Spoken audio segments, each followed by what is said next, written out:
बिहार की राजनीति में एक बार फिर बजने लगा है सियासी सायरन। चिराग पासवान ने यू टर्न लिया है। वो चिराग जो नीतीश मुक्त बिहार का सपना देख रहे थे, अब उन्हीं नीतीश कुमार के नेतृत्व में चुनाव लड़ने को तैयार है। क्या ये पॉलिटिकल रियलिज्म है या electoral composition? Bihar first, Bihari first का नारा देने वाले लोक जनशक्ति पार्टी रामविलास के प्रमुख चिराग पासवान ने बिहार विधानसभा चुनाव 2025 को लेकर अपना रुख बदल दिया है। अब तक चुनाव में उतरने से इनकार करते आ रहे चिराग पासवान ने हाल ही में मुख्यमंत्री नीतीश कुमार से मुलाकात के बाद बड़ा संकेत दे दिया है।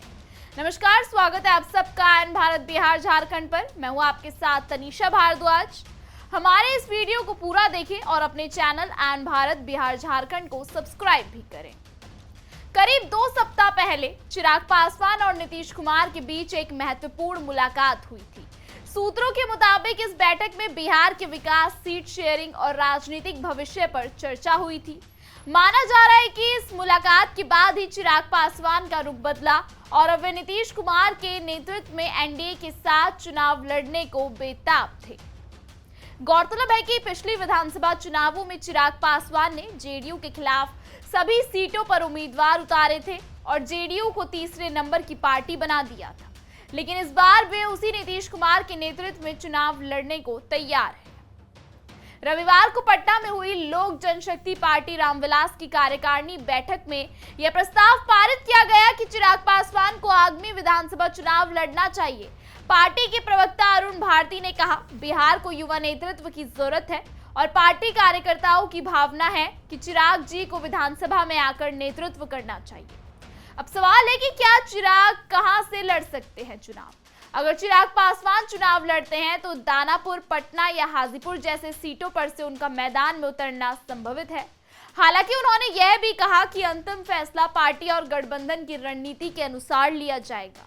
जातीय समीकरणों में चिराग की भूमिका अहम पर नजर डालें तो बिहार में जातीय जनगणना के अनुसार अति पिछड़ा वर्ग 36.01, पिछड़ा वर्ग 27.12, अनुसूचित जनजाति 1.68 और स्वर्ण 15.52 है। दलित समुदाय से आने वाले चिराग पासवान इन चुनावों में एनडीए के लिए एक मजबूत चेहरा बन सकते हैं, खासकर युवा और दलित वोटरों को लुभाने के लिहाज में।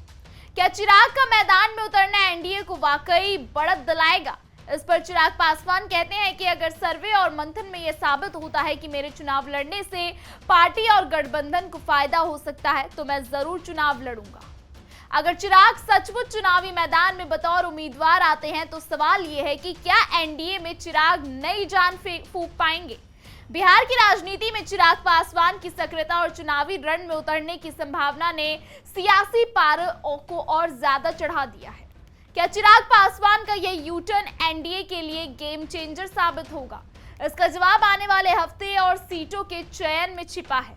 चिराग पासवान के इस पॉलिटिकल यू टर्न ने बिहार की चुनावी रणनीति को नया एंगल दे दिया है।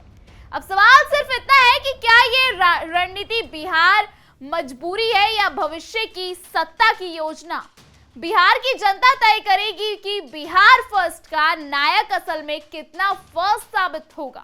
लेकिन आप अपनी राय कमेंट सेक्शन में दे सकते हैं। बाकी तमाम खबरों के लिए आप देखते रहिए आयन भारत बिहार झारखंड।